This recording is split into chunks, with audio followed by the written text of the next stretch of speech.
एक भक्ति और एक मुक्ति।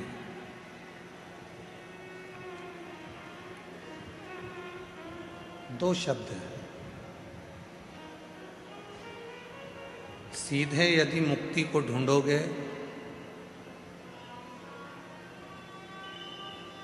तो प्राण छूट भी जाएंगे, मर भी जाओगे, चले भी जाओगे, प्राण चले भी जाएंगे, फिर वापिस पुनः जन्म लेना पड़ेगा। रोज जैसे सेट करते हो वैसा कर दो।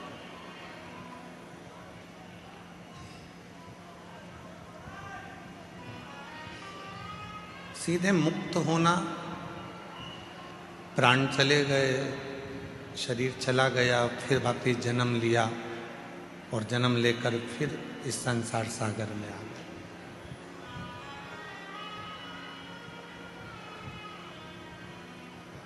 पुनरपि जननम और पुनरपि मरणम के जो प्रपंच है, उसी संक्राल में यदि हम चल रहे हैं तो ये केवल मुक्ति का पथ नहीं हो सकता।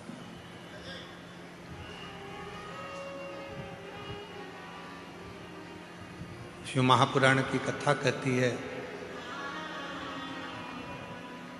जब व्यक्ति के जीवन में भक्ति बढ़ती है, भक्ति का प्रवेश होता है और वो भक्ति इतनी अविरल हो जाती है, इतनी अविरल हो जाती है, तो परमात्मा को तुम्हें वापिस भेजना नहीं होता। परमात्मा आपको जब लेकर जाता है तो अपनी शरणागति में उसको रख लेता है, फिर वापिस नहीं कर सकता। बस भक्ति को बढ़ाना है, भक्ति को बढ़ा दो। ये चल रहा है ये वाले, जितना भक्ति बढ़ेगी उतना सुख पाओ।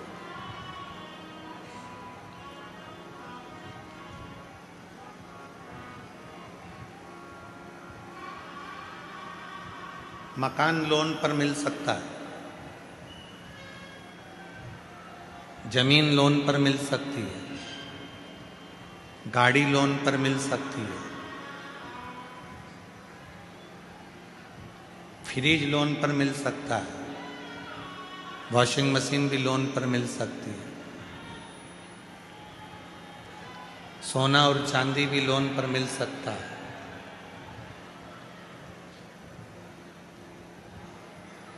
गाड़ी लोन पर मिल जाएगी, जमीन लोन पर मिल जाएगी, प्रॉपर्टी लोन पर मिल जाएगी, बंगला लोन पर मिल जाएगा, सब कुछ लोन पर मिल सकता है। पर एक भक्ति और दूसरी मुक्ति, ये कभी लोन पर नहीं मिलती। ये दोनों लोन पर नहीं मिलेगी, ना भक्ति लोन पर मिलेगी, ना मुक्ति लोन पर मिलेगी।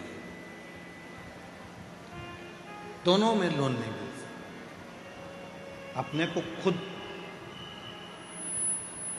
स्वयं के प्रबलता से, स्वयं के भाव से भक्ति को प्रकट करना।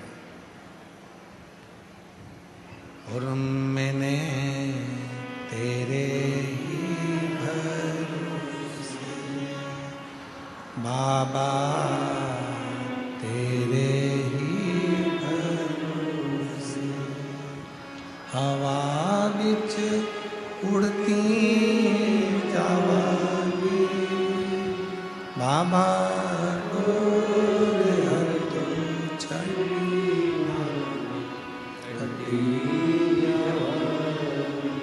भोले मैं तेरी कदम, शंभू मैं तेरी कदम, हवा उड़ती जावांगी बाबा, तो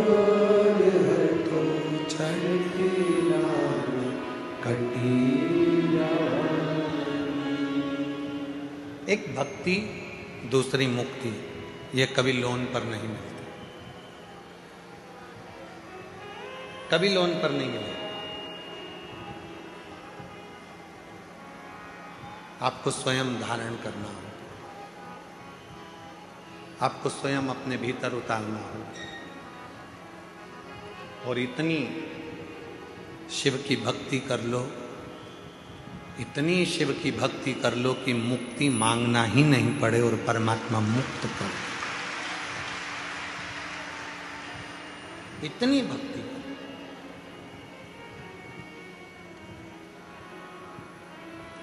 और इतनी जल्दी भक्ति मिलती भी नहीं है। चंदन का तिलक लगा लो और माला पहन लिए और सोचा कि भक्ति मिल गई, तो नहीं मिलेगी, बहुत कठिन। मंदिर में जाकर बैठ गए और सोचा कि भक्ति मिल गई, बहुत कठिन। तीर्थ में जाकर बैठ गए और सोचा कि भक्ति मिल गई, नहीं मिल सकती। गंगा यमुना के तट पर जाकर बैठ गए और सोचा कि भक्ति मिल जाएगी, नहीं मिल सकती, नहीं मिल, इतनी जल्दी नहीं मिल सकती। बहुत परीक्षा लेता है वो, बहुत, तब जाकर भक्ति प्राप्त होती है।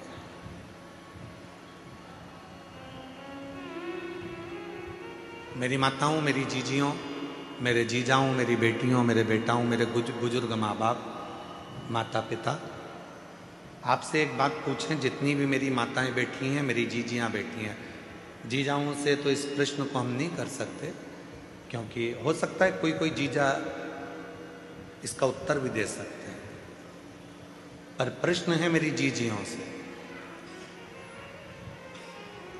नमकीन घर में जब भी तुम तलते हो या नमकीन घर में बनाते हो, तो उसको तेज आंच में बनाते हो।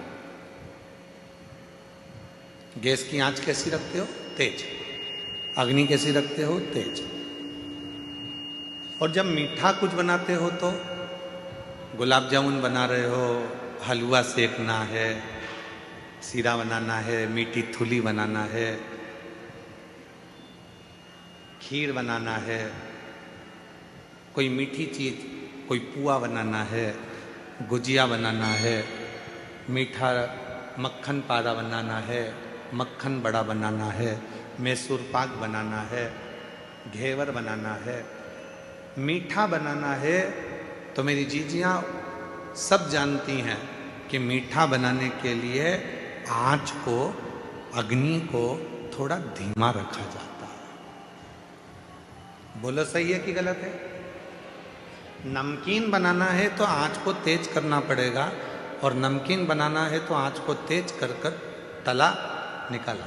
भजिया तेज आंच में, नमकीन तेज आंच में, पोहा तलना है तेज आंच में, चने की दाल तेज आंच में, जितना नमकीन बना रहे हो उसको तेज आंच में बनाना पड़ेगा।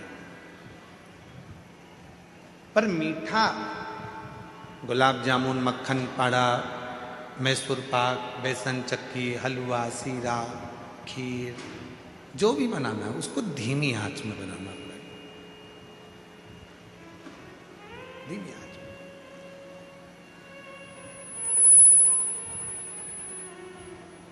बस भक्ति भी वो मीठा है जिसको धीरे धीरे धीरे धीरे, जैसे आटे को सेको धीरे धीरे, सुगंध आने लगती है आटे के सिकने की, उसके बाद फिर वो हलवा तैयार हो जाता है, सीरा तैयार हो जाता है। गुलाब जामुन को भी धीमी आंच में सेके जाओ, उसमें स्वाद और कलर अपने आप बदल जाता है। गुजिये को धीमी आंच में सेके जाओ, उसका कलर और आनंद, सुगंध अपने आप आना चालू हो जाती है। उसी तरह अपने आप को मिठाई समझो और भक्ति के आनंदमय भावों में इसको सेकना प्रारंभ करो। धीरे धीरे धीरे धीरे जब भक्ति करते जाओगे तो इसका कलर भी चेंज होगा, स्वाद भी चेंज होगा और सुगंध भी चेंज होगा।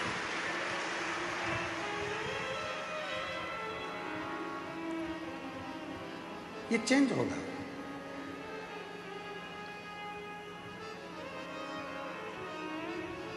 भक्ति वो मिठास है जो धीरे धीरे प्रवेश करती है।